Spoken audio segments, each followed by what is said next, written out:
You may be confused about which civics test to take because there are multiple versions for different purposes, and recent policy changes have updated the test for U.S. naturalization. Here's the answer for you. 2008 Naturalization Civics Test. You will take this version if you file your Form N-400 before October 20th, 2025. This oral test requires you to correctly answer 6 of 10 questions from a list of 100. 2025 Naturalization Civics Test. You will take this updated test if you file your Form N-400 on or after October 20th, 2025. This oral test asks up to 20 questions from a bank of 128, and you must answer 12 correctly to pass. Special accommodation for applicants 65 plus.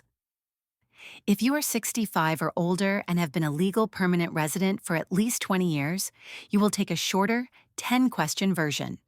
The specific version, 2008 or 2025, depends on your filing date. Coming up next episode, we'll dive into civics questions and answers to help you get ready. Don't forget to hit subscribe and stay tuned for more. Learn anywhere, anytime.